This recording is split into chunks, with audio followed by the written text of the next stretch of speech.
Dicen que la justicia gira despacio, pero a veces te aplasta. En la sala 402, todos creían que era un caso claro y cerrado. Un agente corrupto, un juez silencioso y un anciano acusado de un delito que no cometió. Pero el agente Brock Sterling cometió un error fatal. No revisó el árbol genealógico del anciano. Creyó haber abofeteado a una víctima indefensa. No sabía que acababa de abofetear al padre del interrogador más peligroso del FBI. Y cuando las puertas de la sala se abren de par en par, no podrás creer el infierno que entra. El aire en el Tribunal Superior del Condado de Oak Creek sabía a café rancio y a cera para madera vieja. Era el olor de la burocracia. Y para Elias Thorne, de 78 años, era el olor de una fatalidad inminente. Elías estaba sentado a la mesa del acusado, con una postura rígida. Vestía su mejor traje de domingo, un traje gris marengo que quizá llevaba 10 años pasado de moda, pero meticulosamente planchado. Su camisa blanca estaba almidonada hasta el cuello, y su corbata, de un granate intenso, estaba anudada con la precisión de un hombre que había pasado 40 años enseñando historia y educación cívica en la escuela secundaria. Sus manos, curtidas y ligeramente temblorosas, descansaban sobre la mesa de roble pulido. A su izquierda estaba sentada su defensora de oficio, una joven atribulada llamada Sarah Jenkins, que parecía no haber dormido en una semana. Revolvía una pila de papeles que parecían lamentablemente delgados, comparados con la montaña de expedientes que reposaban sobre el escritorio de la fiscalía. Pero Elías no estaba mirando los papeles. Estaba mirando al otro lado del pasillo. Sentado en la primera fila de la galería, justo detrás del fiscal, estaba el agente Brock Sterling. Sterling no parecía un hombre preocupado por el perjurio. Parecía un hombre esperando el autobús. Era joven, de hombros anchos, con un corte de pelo rapado un poco demasiado severo, y un uniforme demasiado ajustado, diseñado para intimidar. Mascaba chicle, un movimiento lento y rítmico que le ponía los nervios de punta. De vez en cuando, Sterling se inclinaba hacia adelante y le susurraba algo a su compañero, el agente Miller, y ambos reían disimuladamente. El cargo era resistencia al arresto y agresión a un policía. Para cualquiera que conociera a Elias Thorne, los cargos eran irrisorios. Elias caminaba con bastón. Tenía artritis severa en el hombro derecho. No podía levantar un galón de leche sin hacer una mueca, y mucho menos agredir a un policía de 200 libras en su mejor momento. Pero en Oak Creek, los hechos a menudo quedaban en segundo plano ante la narrativa. Y aquí la narrativa estaba controlada por la placa. «Todos de pie», dijo el alguacil con voz monótona. El juez Harlon Vance irrumpió en la sala. Vance era una figura fija en Oak Creek, un hombre con cara de bulldog y un temperamento a la altura. Era conocido por dos cosas: condenas severas y por hacer la vista gorda cuando el departamento de policía necesitaba un favor. Tomó asiento, con la bata ondeando a su alrededor, y miró la sala por encima de sus gafas de lectura. Número de expediente 492B. El juez Vance refunfuñó con voz áspera. El estado contra Elias Thorne. ¿Estamos listos para proceder? El estado está listo, su señoría, dijo el fiscal Reynolds, poniéndose de pie. Reynolds era un hombre astuto, con el cabello engrasado y una sonrisa que no le llegaba a los ojos. Consideraba este caso una molestia, un paso previo a su hora de almuerzo. La defensa está lista, su señoría. Sarah Jenkins chilló, y luego se aclaró la garganta para sonar más autoritaria. Listo. Elías sintió un nudo en el estómago. Volvió a mirar la galería, estaba casi vacía. Unos cuantos jubilados que veían juicios por diversión, un par de reporteros aburridos y simpatizantes del oficial Sterling, una fila de policías fuera de servicio, sentados con los brazos cruzados. Un muro de silencio azul. Los ojos de Elias recorrieron el fondo de la sala buscando un rostro que no estaba allí. Había llamado a Marcus. Le había dejado 3 mensajes de voz. Pero Marcus estaba de misión, en algún lugar de incógnito o en el extranjero. Elías no le había contado a su hijo la magnitud del problema hasta que fue demasiado tarde. No quería preocuparlo. No quería ser una carga. Ahora, sentado en la fría sombra del sistema judicial, Elías deseó haber gritado pidiendo ayuda. El juez Vance ordenó las declaraciones iniciales. El querido Reynolds caminó hacia el centro de la sala, abotonándose la chaqueta. Se giró hacia el jurado, un grupo de 12 personas que parecían preferir estar en cualquier otro lugar. «Damas y caballeros», comenzó Reynolds con voz suave. «Este caso es sencillo. Se trata de respeto. Se trata de ley y orden». En la tarde del 14 de octubre, el agente Brock Sterling, miembro condecorado de nuestra fuerza policial, intentó realizar una parada de tráfico rutinaria. El acusado, el señor Thorne, no solo se negó a obedecer, sino que se volvió agresivo. Cuando el agente Sterling intentó calmar la situación, el acusado lo golpeó. No podemos permitir que nuestros oficiales, los valientes hombres y mujeres que defienden la delgada línea azul, sean atacados por elementos caóticos de la sociedad.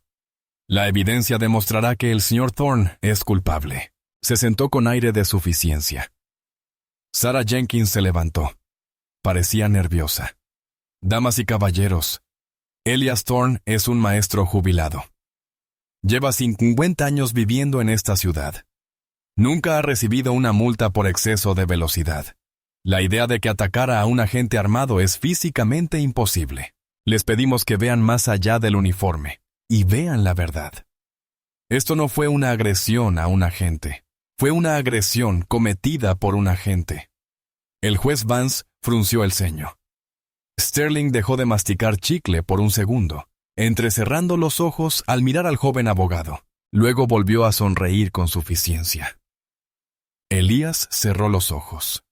Aún sentía el escozor fantasma en la mejilla. Aún oía el golpe. No había sido un puñetazo. Un puñetazo es una pelea. Una bofetada es un insulto. Es una declaración de que estás por debajo del que te golpeó. «Llamen a su primer testigo», ladró el juez. «El Estado llama al agente Brock Sterling», anunció Reynolds. Brock Sterling se dirigió al estrado con la arrogancia de un hombre dueño del edificio. Puso la mano sobre la Biblia. Juró decir la verdad y se sentó, ajustándose el cinturón de herramientas para que las esposas repiquetearan contra la madera. «Agente Sterling», comenzó Reynolds, apoyado en la barandilla, «cuéntenos los sucesos del 14 de octubre».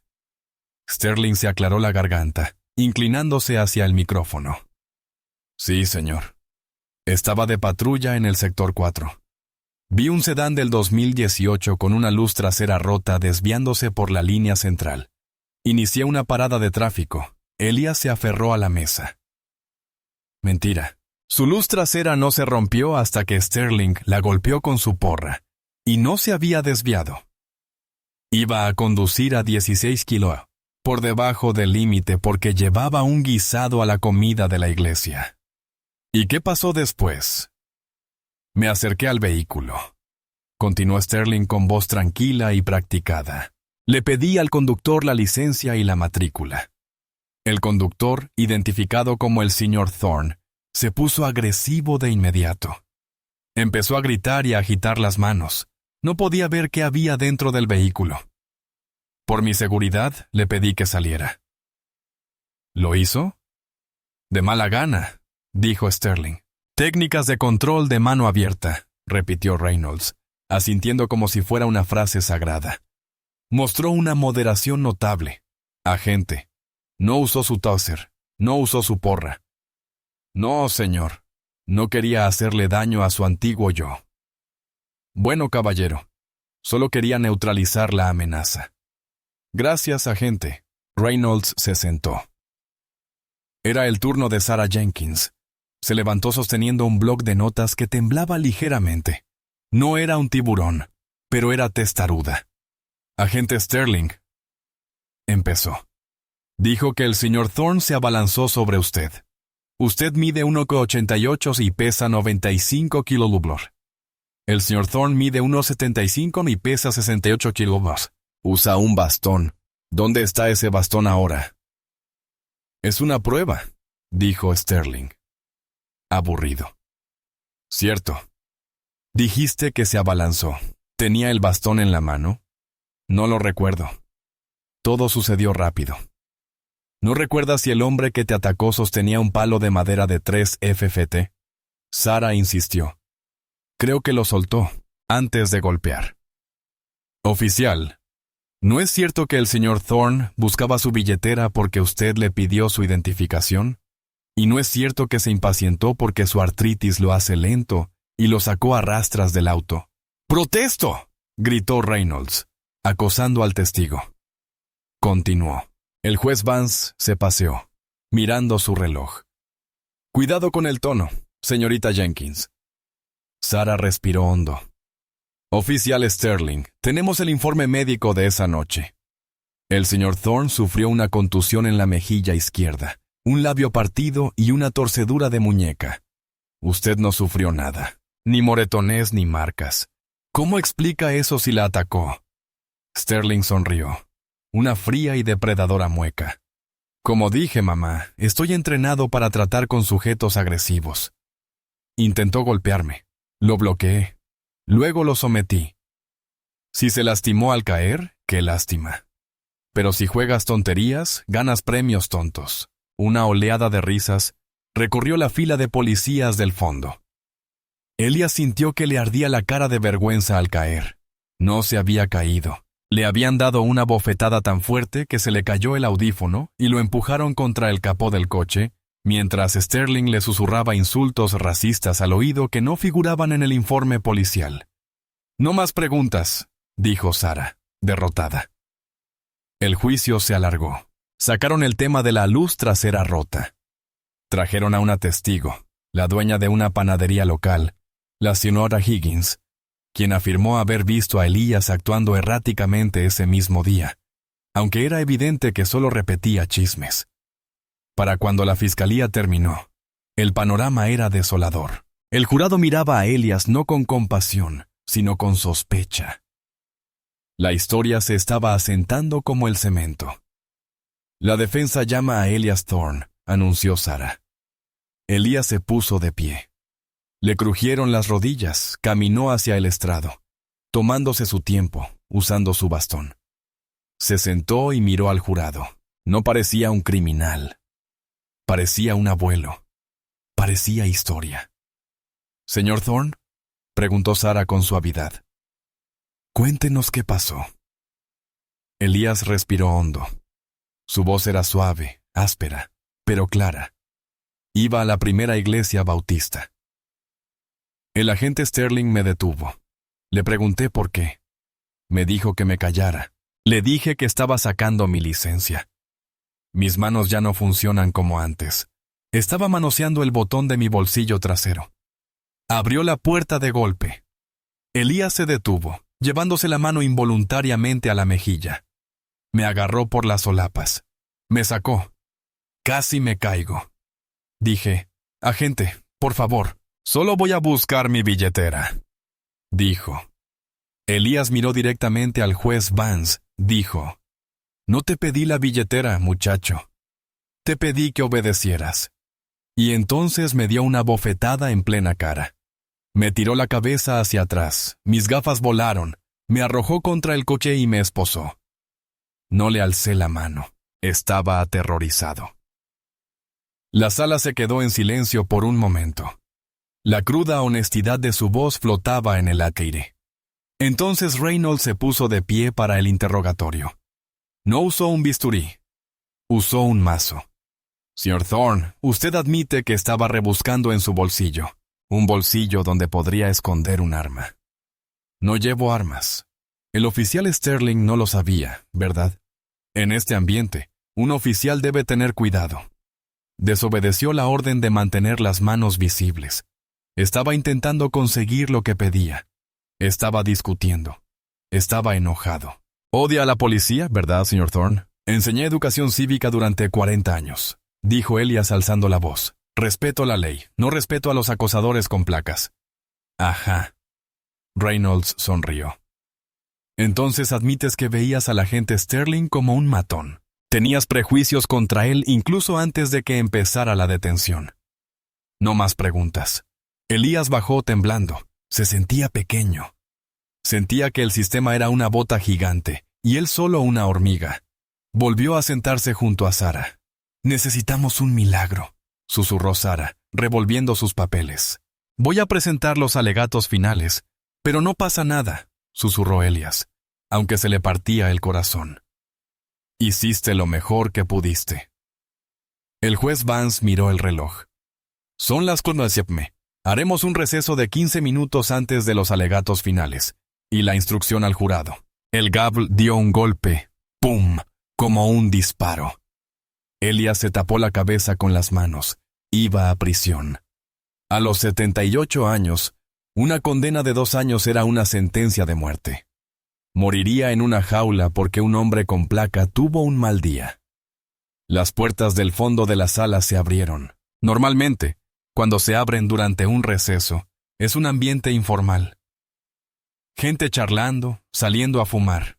Pero estas puertas no se abrieron así como así. Se abrieron de golpe, golpeando contra la pared del fondo. ¡Pum! El ruido sobresaltó a todos. El oficial Sterling dejó de masticar chicle. El juez Vance levantó la vista de sus notas. «Molesto. Estamos en receso», gritó Vance. «¿Quién está haciendo ese ruido?»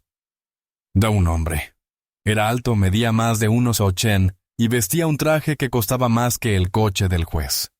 Era azul medianoche, confeccionado a la perfección. Llevaba gafas de sol oscuras, que se quitó lentamente mientras caminaba por el pasillo central. Su mirada era suave, agresiva y peligrosa. Llevaba un elegante maletín de cuero en la mano izquierda. No miró al juez, no miró al jurado. Miró directamente al agente Brock Sterling. Sterling se removió en su asiento. La arrogancia que lo había revestido como una armadura se quebró de repente. No conocía a este hombre, pero su instinto, el instinto de un policía callejero, le decía que un depredador acababa de entrar en la habitación. El hombre tenía la piel oscura, la cabeza rapada y una mirada fría, dura y aterradoramente inteligente. Pasó junto a la barra, junto al confundido alguacil, quien estaba demasiado intimidado para detenerlo. «Señor, no puede estar aquí», gritó el juez Vance, golpeando su mazo. «Alguacil, saque a este hombre». El hombre se detuvo. Estaba de pie junto a la mesa de la defensa. Miró a Elías. La mirada dura de sus ojos se desvaneció por una fracción de segundo, reemplazada por una profunda y agonizante dulzura. «Papá», dijo el hombre en voz baja. «Siento llegar tarde». Elías levantó la vista, con los ojos muy abiertos tras sus gafas torcidas. Las lágrimas brotaron al instante. «¡Marcus!», preguntó Marcus Thorne, volviéndose hacia el juez. No gritó. No alzó la voz. Habló con la autoridad serena y aterradora de quien puede ordenar un ataque aéreo o derrocar un gobierno. «Su señoría», dijo Marcus, y su voz llenó la sala sin micrófono. «Disculpe la interrupción. Soy el agente especial Marcus Thorne, del FBI, División de Asuntos Internos, y comparezco como abogado de emergencia de la defensa». Dejó caer su maletín sobre la mesa con un golpe sordo, y tengo nuevas pruebas. El silencio que siguió fue absoluto. La atmósfera de la sala pasó del letargo aburrido a la tensión eléctrica en un instante. El fiscal Reynolds se puso de pie de un salto, con la cara roja y moteada. «Protesto. Esto es muy irregular. No puede entrar aquí sin más en medio de un juicio. Durante las instrucciones al jurado, nada menos, y declárese abogado». El señor Thorne tiene representación. Marcus Thorne ni siquiera miró a Reynolds.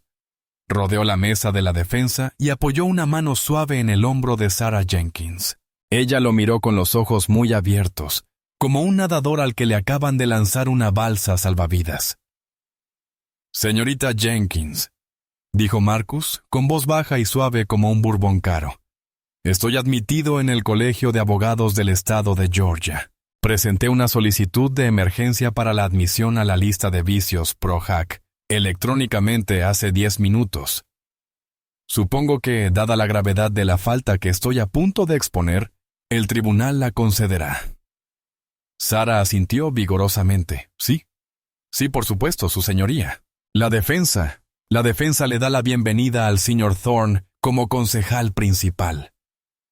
El juez Vance lo fulminó con la mirada por encima de sus gafas. Estaba acostumbrado a ser el rey de su pequeño castillo. No le gustaban los intrusos, sobre todo los federales. Agente Thorne. Vance escupió el título como si fuera un insulto. Este es un tribunal municipal. Su placa federal no tiene validez en cuanto al procedimiento. Hemos concluido el testimonio. Es demasiado tarde. Marcus se giró lentamente hacia el tribunal. Se quitó las gafas de sol, doblándolas deliberadamente. Sus ojos eran aterradores. No estaban enojados. No mostraban emoción alguna. Los ojos de un hombre que se ganaba la vida diseccionando secretos.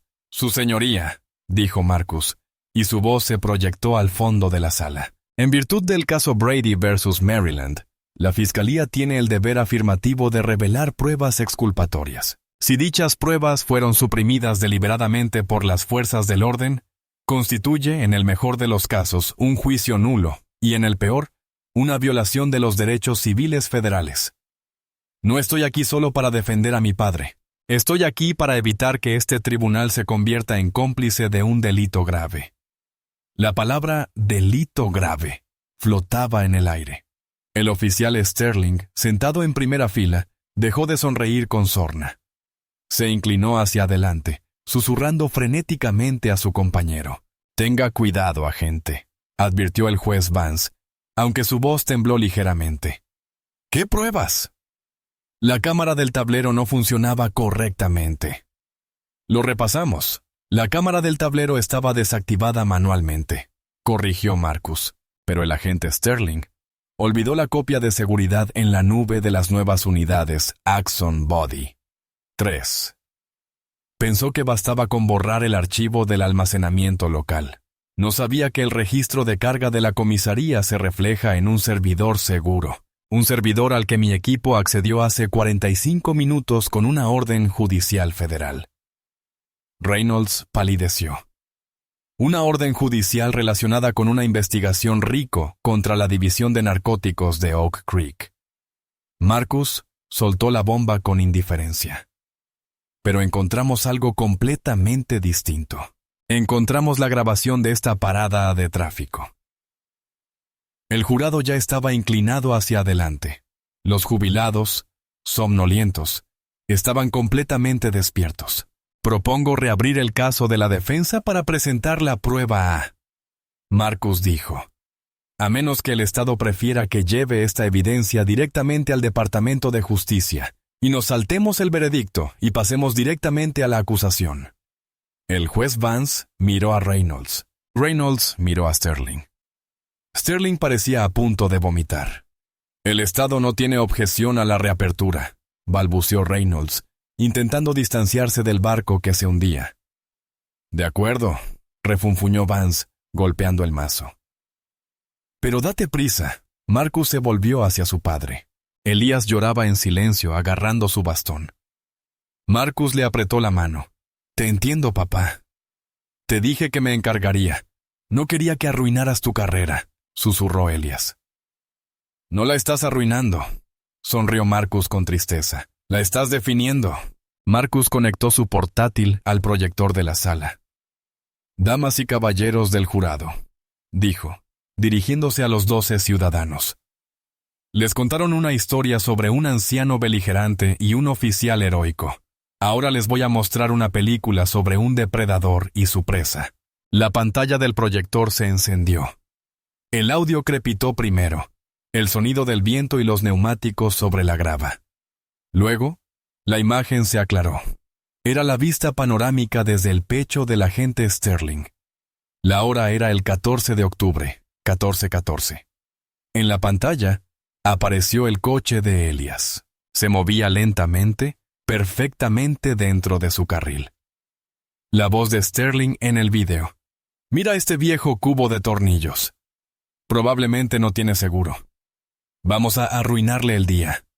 Una exclamación colectiva recorrió la sala. En el estrado donde lo habían llamado, el agente Sterling apretó los apoyabrazos con tanta fuerza que se le pusieron los nudillos blancos. El video mostró a Sterling encendiendo las luces. Elías se detuvo de inmediato y sin problemas. Sterling, mira esto, Miller. Estaba viendo en video cómo Sterling agarraba a Elías por el cuello. Video. Elías.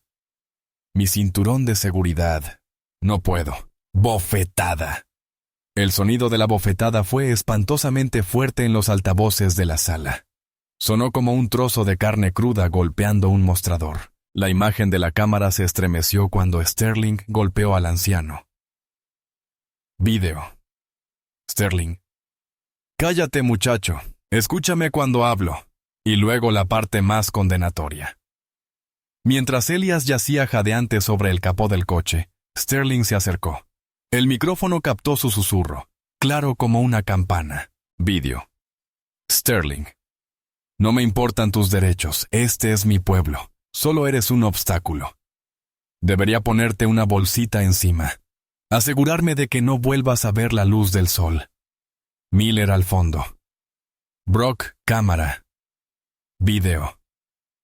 Sterling se ha apagado. Apreté el botón. La pantalla se quedó en negro. Marcus detuvo el video. El silencio en la sala era denso, sofocante. Era el silencio de una sala donde acababan de asesinar una mentira. Marcus se volvió hacia el jurado. No necesitaba gritar. El video lo había llamado a gritos.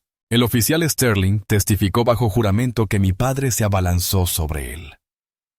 Marcus dijo en voz baja. Declaró que usó el control manual abierto por seguridad.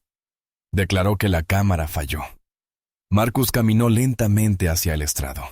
Se movía como un tiburón que rodea a un nadador.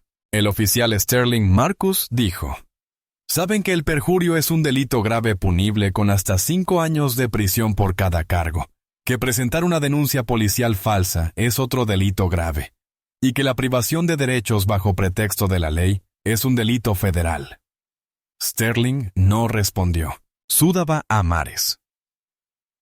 El chicle que había estado masticando había desaparecido, probablemente tragado por el miedo.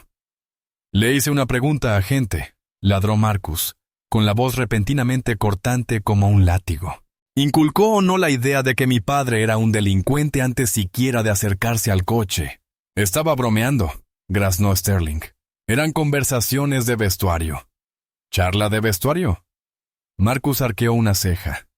Tomó un expediente grueso de su mesa. «Hablemos de tu vestuario, Brock, porque mientras mi equipo recuperaba ese video, también solicitamos las grabaciones de tu chat grupal con el oficial Miller y otros 3 agentes». El fiscal Reynolds se tapó la cabeza con las manos. Sabía que se había acabado. Objeción. Reynolds intentó débilmente. «La relevancia se basa en el carácter y el motivo, su señoría».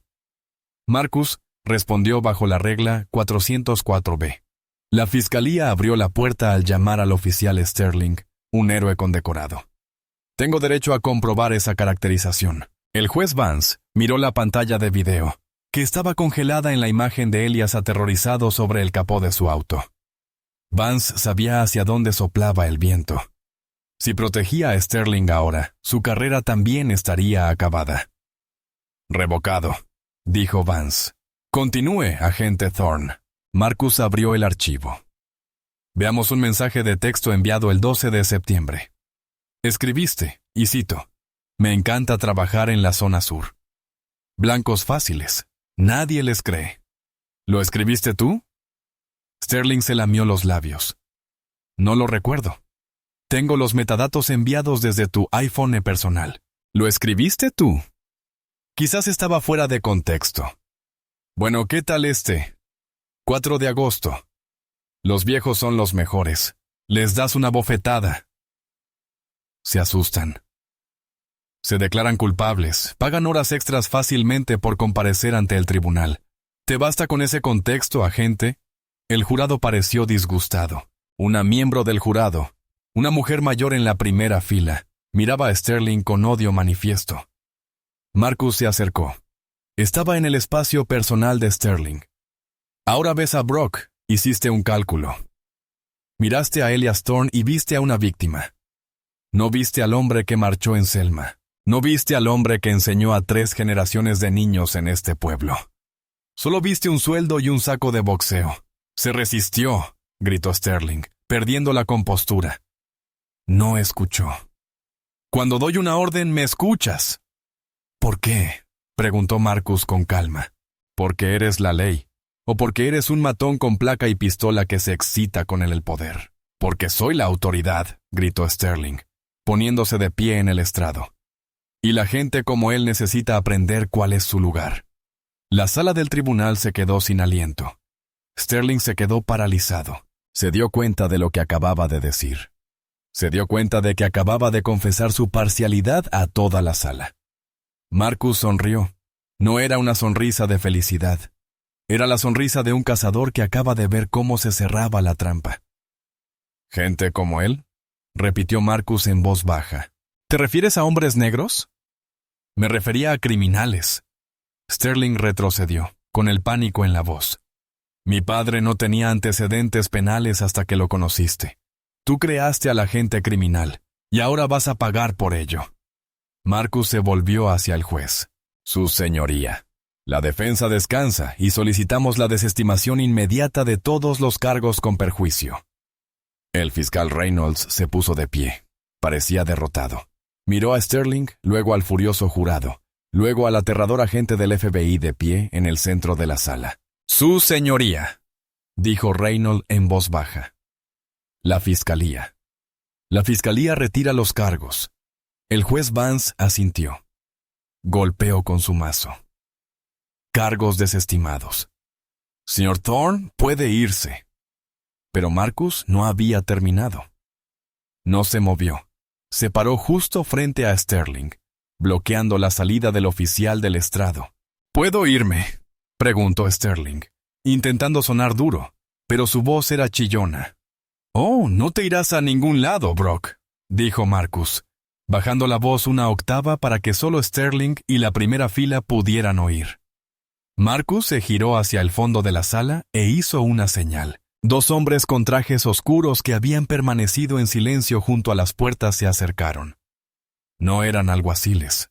Eran agentes federales. Llevaban cazadoras con 3 letras amarillas en la espalda. FBI, Brock Sterling, anunció Marcus con voz firme. Está arrestado por violaciones federales de los derechos civiles, conspiración para obstruir la justicia y fraude electrónico. Tiene derecho a guardar silencio. Pero sinceramente yo seguiría hablando. Es la única manera de evitar morir en una prisión federal. Los agentes se acercaron, agarraron los brazos de Sterling. Ignoraron el tintineo de las esposas en su cinturón mientras le ponían las suyas en las muñecas. Sterling miró al juez Vance. «Juez, ayúdeme». El juez Vance bajó la vista hacia sus papeles, ignorándolo por completo. Mientras arrastraban a Sterling frente a la mesa de la defensa, Elias Thorne se puso de pie. Se apoyaba en su bastón. No parecía enojado. Parecía digno. Sterling miró al anciano. No lo sabía, tartamudeó Sterling. No sabía quién era. Elías lo miró a los ojos. No debería haber importado quién era yo, hijo. Debería haber importado que fuera un ser humano. Los agentes empujaron a Sterling a través de las puertas batientes, y el tintineo del metal resonó con el sonido del fin de su carrera. El arresto de Brock Sterling no fue el final. Fue la carga de demolición al pie de un edificio en ruinas. Cuando las puertas dobles se cerraron tras el oficial que gritaba, el silencio en la sala del tribunal fue ensordecedor. Era el tipo de silencio que precede a una segunda explosión. El fiscal Reynolds guardaba expedientes en su maletín con manos temblorosas, desesperado por irse antes de que los focos lo enfocaran. El juez Vance ya estaba medio levantado de su silla, con el rostro pálido y conmocionado. «Señor Reynolds», gritó Marcus. No gritó. pero su voz atravesó la sala como un alambre de púas. Reynolds se quedó paralizado. Se giró lentamente, esbozando una débil sonrisa de terror. Agente Thorne. Mire, obviamente el informe policial nos engañó. Si lo hubiera sabido, mejor no, dijo Marcus, caminando hacia la mesa de la fiscalía. Colocó una tarjeta de visita sobre el maletín de Reynolds. Eso fue un arresto federal. Eso significa que Sterling pasará a custodia federal. Sin fianza, sin representantes sindicales susurrándole al oído. Lo llevaremos a un centro de detención a 3 condados de distancia. Marcus se acercó, bajando la voz hasta un susurro que solo Reynolds pudo oír. ¿Y saben qué hacen los policías como Sterling cuando se dan cuenta de que el muro azul no puede protegerlos de los federales? Hablan. Cantan como canarios para cerrar un trato. Reynolds tragó saliva con fuerza, agitando la nuez. No sé qué insinúas, creo que sí, dijo Marcus con frialdad. Sterling mencionó el pago de horas extras por comparecencias judiciales. Eso me suena a soborno. Arrestos falsos para inflar el presupuesto. Al Departamento de Justicia le encantan esos casos. Le sugiero que consiga un buen abogado, señor Reynolds, porque cuando Sterling empiece a mencionar nombres para reducir su condena, empezará por el fiscal que lo facilitó. Reynolds no dijo ni una palabra más. Agarró su maletín, prácticamente salió corriendo de la sala. «Y el juez Vance», dijo Marcus, dirigiendo su atención al estrado. El juez se detuvo, con la mano en la puerta de su despacho. «Mi equipo revisará todos los casos en los que el agente Sterling testificó en los últimos 5 años», dijo Marcus. «Y revisaremos cada sentencia que usted dictó en esos casos. Si encontramos un patrón de parcialidad, bueno, los jueces federales han destituido a jueces locales por menos». Vance lo fulminó con la mirada, pero el miedo en sus ojos era innegable. Desapareció en su despacho sin decir palabra. Marcus volvió a la mesa de la defensa. Sarah Jenkins lo miraba atónita. «Eso es», balbuceó. «Nunca había visto algo así. Hiciste un buen trabajo, Sarah», dijo Marcus, con el rostro suavizado. «Lo defendiste cuando nadie más lo hizo. No lo olvidaré. El lunes recibirás una carta de recomendación para la Fiscalía General del Estado». Sarah se quedó boquiabierta. «Gracias. Muchísimas gracias». Marcus se volvió hacia su padre. Elías estaba sentado en silencio, frotándose la muñeca donde habían estado las esposas. La adrenalina se desvanecía, dejando al anciano con un aspecto cansado y frágil. «Vámonos a casa, papá», dijo Marcus con dulzura. Salieron juntos de la sala. El pasillo, normalmente un lugar de tristeza, se sentía diferente. Algunas personas que esperaban sus propias audiencias se pusieron de pie al pasar Elías. Un joven negro con capucha asintió respetuosamente. Una mujer mayor susurró: «Que Dios lo bendiga». Pero fuera del juzgado, el caos apenas comenzaba. La noticia había corrido como la pólvora. El rumor de la redada del FBI se había extendido, y las furgonetas de los medios locales ya estaban preparándose. Cuando Marcus y Elías salieron al sol del atardecer, les pusieron micrófonos en la cara. «Señor Thorne, es cierto que está demandando a la ciudad». «Agente Thorne, ¿esto forma parte de una investigación más amplia sobre corrupción?» Marcus se detuvo. Levantó una mano, protegiendo a su padre de la multitud. Miró directamente a la cámara del canal de noticias más grande. «Mi padre», dijo Marcus con voz potente, «sirvió a esta comunidad durante 40 años como maestro. Enseñó historia. Hoy, hizo historia. Se retiran los cargos. El oficial está detenido. Pero que esto sirva de advertencia a cualquiera en este condado que piense que una placa es una licencia para oprimir. El Departamento de Justicia tiene los ojos bien abiertos en Oak Creek. Y no pestañamos».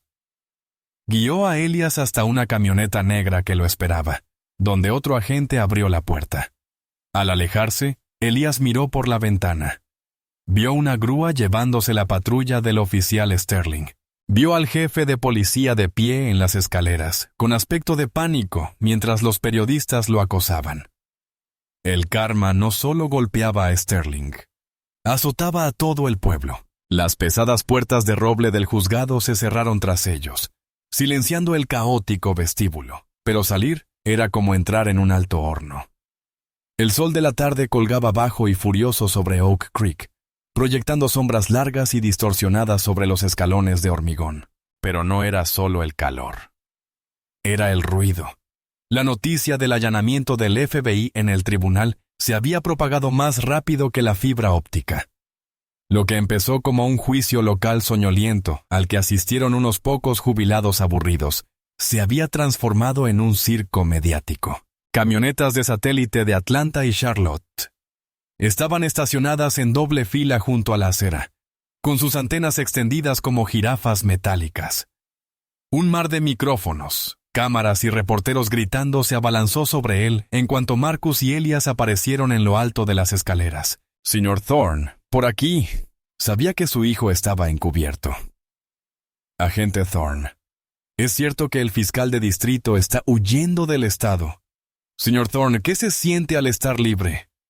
Elias se estremeció. Los flashes de las cámaras le recordaron demasiado a las luces estroboscópicas del coche patrulla esa noche. Apretó el mango de su bastón con tanta fuerza que sus nudillos adquirieron el color de un pergamino viejo. Se sintió pequeño de nuevo, expuesto. Entonces sintió una mano en su hombro. Marcus se ajustó la chaqueta del traje, observando a la multitud tras sus gafas de sol oscuras. «Retrocedan», dijo Marcus. Su voz no era fuerte, pero tenía la resonancia grave de la puerta de una celda al cerrarse. «¡Denle aire!». Una reportera del Canal 5, una joven con más ambición que sentido común, colocó un micrófono sobre la barrera. «Agente Thorne, según fuentes, el oficial Sterling ya está bajo custodia federal. Puede confirmar si hay otros en la mira. ¿Es este un caso de Raicho?».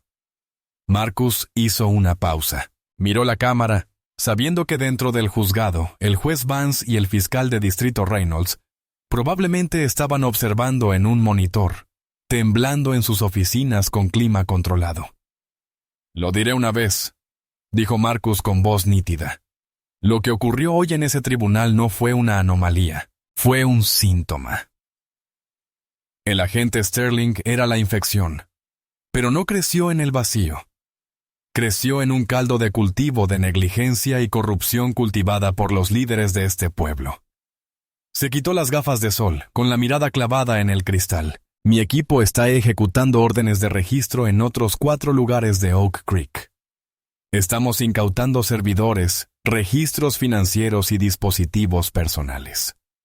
Si llevabas placa y violaste la ley, si llevabas bata y te hiciste de la vista gorda, no te molestes en empacar.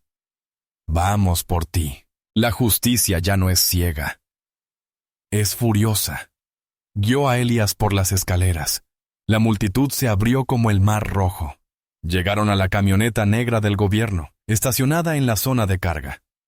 Otro agente, un hombre estoico llamado Henderson, abrió la puerta trasera. Mientras Elías subía, hundiéndose en el lujoso cuero, miró hacia el juzgado por última vez. Vio al jefe de policía, un hombre llamado Gower, quien había ignorado la denuncia formal de Elias 3 semanas atrás, salir corriendo por la salida lateral hacia su coche, agarrando una caja de archivos. «Marcus», susurró Elías, señalando. Marcus ni siquiera se giró. Simplemente miró su reloj. «Espera, papá». 3:2.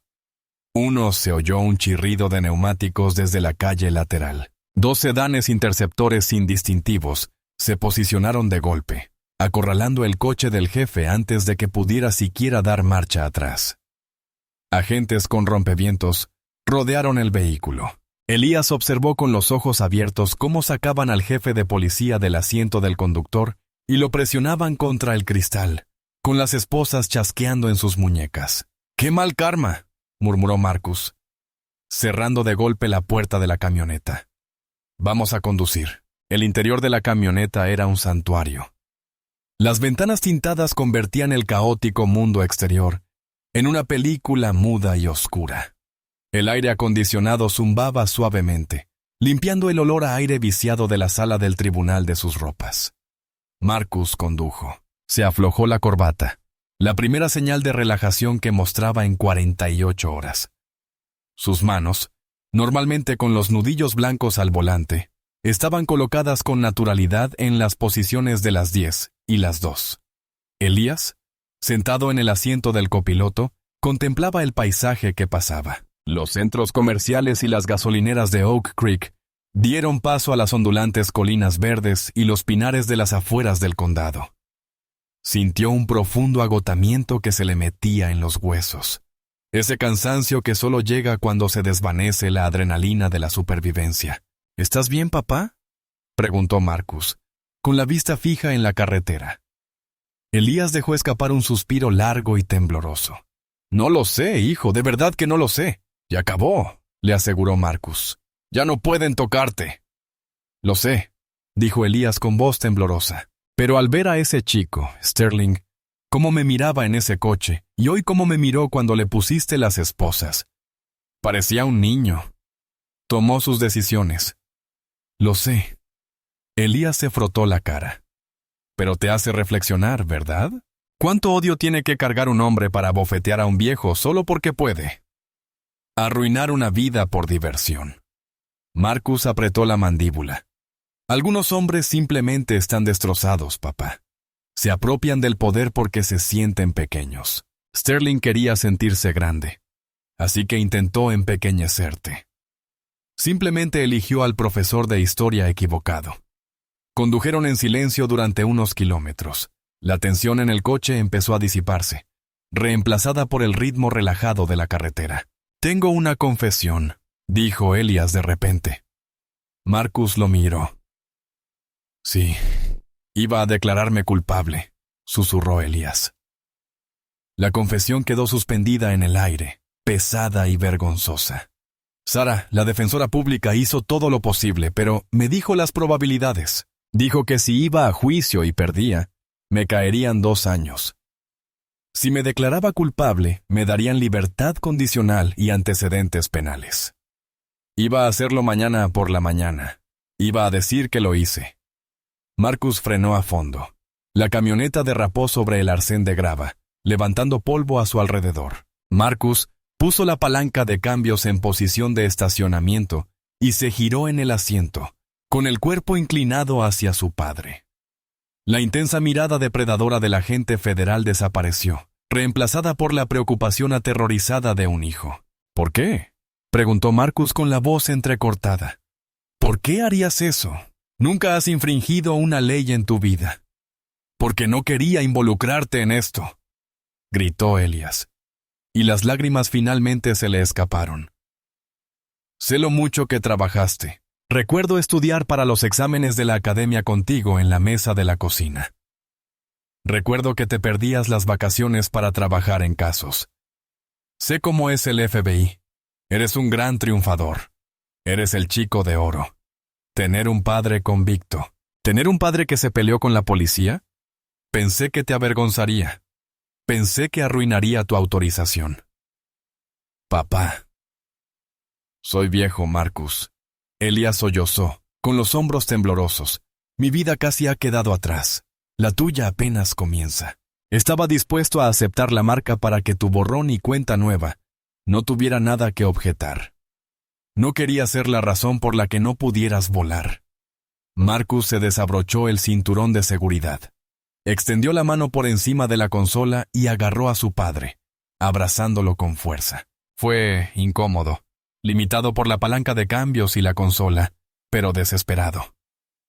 Escúchame, le dijo Marcus al oído a su padre, con la voz cargada de emoción. Tú eres la razón por la que vuelo. ¿Me oyes? Tú eres la única razón. Elías lloró sobre la costosa chaqueta de su hijo, dejando atrás el miedo que había cargado durante 3 semanas. No me importa el FBI, dijo Marcus, echándose hacia atrás para mirar a su padre a los ojos. No me importa la autorización, ni la placa, ni la pensión.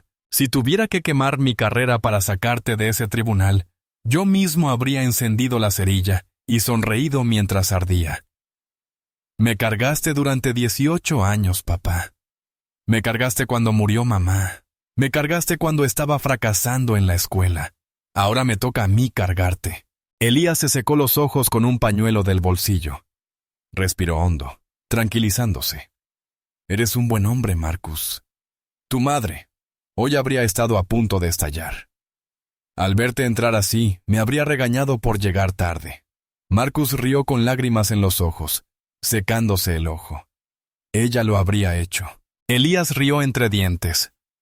Y te habría dicho que te arreglaras la corbata. Marcus miró por el retrovisor y se ajustó la corbata. Mejor.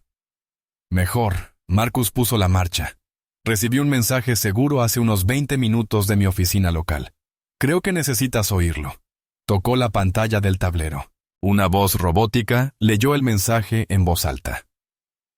Actualización sobre la operación Limpieza de Robles. Orden de allanamiento ejecutada en la residencia del fiscal de distrito Reynolds.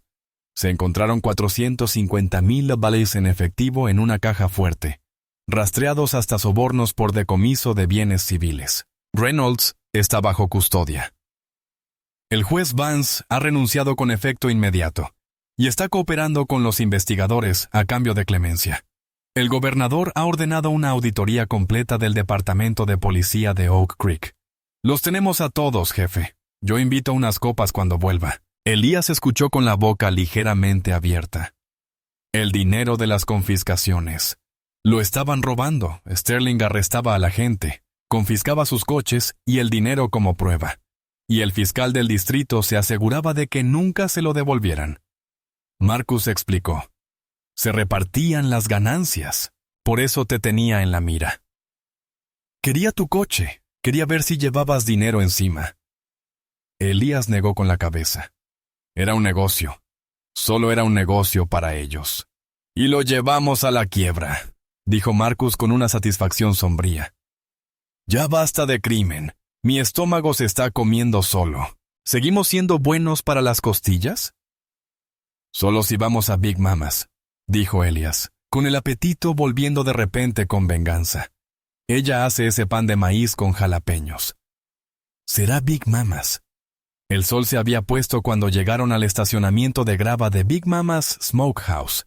Era toda una institución local, un edificio bajo con techo de hojalata y una chimenea que desprendía humo con aroma a nogal que se podía oler a 5 kilómetros de distancia. El estacionamiento estaba lleno de camionetas y sedanes familiares. Era la hora punta del viernes por la noche. ¿Seguro?, preguntó Marcus. La gente se va a quedar mirando. Que se queden mirando, dijo Elías, abriendo la puerta. Soy un hombre libre y tengo hambre. Entraron. Sonó la campanilla de la puerta. El ruido del restaurante, el tintineo de los cubiertos, las risas, el chisporroteo de la parrilla se apagó casi al instante. Todas las cabezas se giraron. Por un instante Marcus se tensó, con la mano cerca de la cintura, donde ocultaba su arma reglamentaria. Estaba acostumbrado a entrar en habitaciones donde la gente lo odiaba. Pero el silencio no era hostil. Estaba completamente desbordado. La mismísima Big Mama, una mujer de unos 60 años con una risa que hacía temblar las ventanas, salió de detrás del mostrador. Se secaba las manos en un delantal. Miró a Elías, luego al hombre alto de traje que estaba a su lado. Se acercó directamente a Elías. ¿Es cierto?, preguntó, con la voz resonando en la silenciosa habitación. ¿De verdad encerraste a ese chico, Sterling? Elías se irguió. Mi hijo lo hizo. Pero sí, se ha ido. ¿Y el jefe?, gritó alguien desde una cabina del fondo. ¿Él también? Marcus respondió lo suficientemente alto como para que todos lo oyeran. Y el fiscal del distrito. La sala estalló. No fueron solo aplausos corteses. Fue un rugido. La gente se puso de pie. Hombres con botas de trabajo, mujeres con ropa de oficina, adolescentes. Vitoreaban. Aplaudían. Era la liberación de un pueblo que había estado bajo el yugo de un matón durante demasiado tiempo. La gran mamá abrazó a Elías y lo levantó del suelo. Señor, ten piedad. Hemos estado rezando. Por esto, hemos estado rezando. Lo bajó y se volvió hacia Marcus. Lo miró de arriba abajo. ¿Y tú? ¿Eres el agente del FBI? ¿El hijo? Sí, mamá. Marcus sonrió. Te ves flaco, declaró. Necesitas costillas y no vas a pagar ni un hueso. Siéntate. La mejor mesa de la casa. Los condujeron a una mesa junto a la ventana. En cuestión de minutos, la mesa crujía bajo el peso de la comida. Costillas empapadas en salsa picante oscura, montones de coleslaw, berza y una cesta de pan de maíz dorado y humeante. Mientras comían, el televisor en un rincón de la habitación mostraba un cartel de noticias de última hora, acusaciones federales presentadas en el escándalo de Oak Creek. En la pantalla, las imágenes mostraban a Brock Sterling, despojado de su uniforme y vestido con un mono naranja, siendo conducido a una camioneta de transporte federal. Parecía demacrado, derrotado. Elías observaba la pantalla mientras sostenía una costilla. Le dio un mordisco. Masticó lentamente, saboreando el picante, el humo y el dulzor. ¿A qué sabe, papá?, preguntó Marcus, limpiándose la fuente del labio. Elías miró la pantalla, luego a su hijo, luego a la gente del restaurante que reía y charlaba con libertad. La sombra del miedo se disipó de la habitación. «Sabe a justicia», dijo Elías, «y a salsa picante». 2 horas después, la camioneta negra entró en la entrada de una modesta casa de una sola planta. El césped estaba pulcramente cortado. Los parterres estaban desherbados. Era la casa donde Marcus había crecido. Elías salió del coche. Se apoyó en su bastón, mirando el lugar de la entrada donde había ocurrido. Las marcas de neumáticos donde lo habían atropellado habían desaparecido, borradas por la lluvia. Pero el recuerdo seguía ahí. Pero ahora, un nuevo recuerdo lo superponía. El recuerdo de la camioneta negra llegando. El recuerdo de la victoria. Marcus rodeó el coche y se paró a su lado. Los grillos cantaban en la noche de Georgia. ¿Te quedas esta noche?, preguntó Elías con esperanza. Me tomé el fin de semana libre, dijo Marcus. Se giró para mirar a su hijo, que sacaba una bolsa de lona del maletero, iluminado por la luz del porche. Elías se dio cuenta de que, por primera vez en semanas, no le temblaban las manos. El miedo se había ido. La ira se había ido. Solo quedaba la gratitud. «Marcus», gritó Elías. Marcus se detuvo y levantó la vista. «Sí, papá, gracias», dijo Elías, «por ser mi espada». Marcus sonrió, una sonrisa genuina de niño que le quitó 10 años de la cara. «Cuando quieras, papá. Cuando quieras». Elías cerró la puerta. Con llave. No por miedo, sino por paz. La pesadilla había terminado. El león había protegido a la manada. Y en algún lugar de una fría celda federal, Brock Sterling estaba aprendiendo la lección más difícil de todas. Nunca se sabe quién es un hombre con solo mirarlo. Y nunca se sabe quién podría ser su hijo. Y así fue como el cazador se convirtió en la presa. El oficial Sterling pensó que Elías Thorne era solo otra víctima indefensa. No se dio cuenta de que al abofetear al padre, estaba invocando al hijo. Al final, Sterling no solo perdió su trabajo, perdió su libertad y trajo consigo un sistema corrupto. Es un poderoso recordatorio. La arrogancia te ciega. Pero el karma siempre te encuentra. ¿Qué opinas? ¿Recibió Sterling lo que merecía? ¿O debería haber sido aún más severo el castigo para el juez y el fiscal? Cuéntamelo en los comentarios. Leo todos los comentarios. Si disfrutaste esta historia de justicia absoluta, dale a me gusta. Realmente ayuda a que el canal crezca. Y no olvides suscribirte y activar las notificaciones para no perderte ninguna historia nueva. Hasta la próxima. Cuídate y cuida tu salud.